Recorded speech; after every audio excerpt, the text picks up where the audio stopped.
A technical decision, majority draw.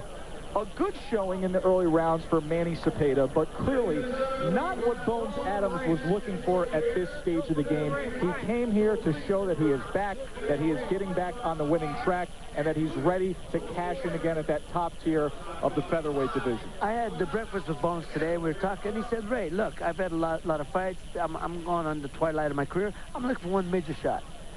This obviously didn't help him. This is not going to give him the opportunity to get right in. He said, I'm looking for one more score, then chance to win another title. But, you know, you can't keep fighting, you know, these type of fights, because this is what happens. And I thought Sepeda controlled that first 2 rounds and had the tempo and everything going for him and landing more shots. And I don't know what the CompuBox box said, but I thought that he really outscored him. Now, CompuBox favors your argument, Scott Ledoux. 47 out of 128 for Manny Sepeda. That's 37%. He landed more than Bones Adams. 44 out of 162 for Bones Adams. You talked about the work that Sepeda was able to do with the jab. He out-jabbed Bones Adams 33 to 14. Let me ask both of you this. How far away from what you've seen tonight is Bones Adams from getting back to where he needs to be? Obviously, he needs to have another stay-busy fight before he gets back into the mix that he's talking about. Yeah, but 4 rounds don't tell you anything. This was a tough kid he was in with. They were cute. They were both slick, working each other. 4 rounds told me nothing. I think, you know, give him the round. Let the fight go on. Let's see what happens. I didn't see the Bones Adams of the past. I saw a guy feeling his way through the first few rounds, and maybe he was going to step it up later on, but we didn't see him step it up.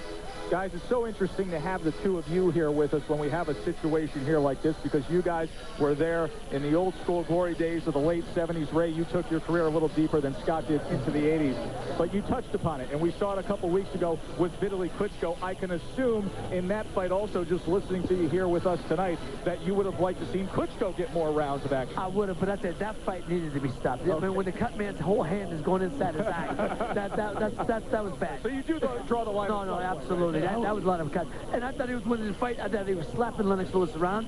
It's unfortunate that he didn't get the chance to finish, but that's part of the game. I thought he was doing okay with the cut until his wristwatch went out of sight. That's what I said. They got to stop the fight.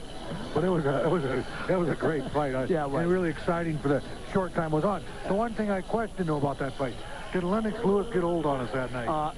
I'm not a big Lennox Lewis fan. I think he's got a big punch, but that's about it. I don't think much of it's hit, and I question his heart. I think that's been proven. You know, when he gets hit and goes down, as they say, he goes down in sections, you know? And so I think if Klitschko was slapping him around, and I think eventually Klitschko would have caught him. We're hitting him too many clean shots. Yep. Ray Boom Boom Mancini, thanks for visiting with us. Glad to be back here in your hometown. I hope you guys come back to my home. Thank you. So Bones Adams, a bad cut, stops the action here after 4 rounds. A technical draw against Sepeda.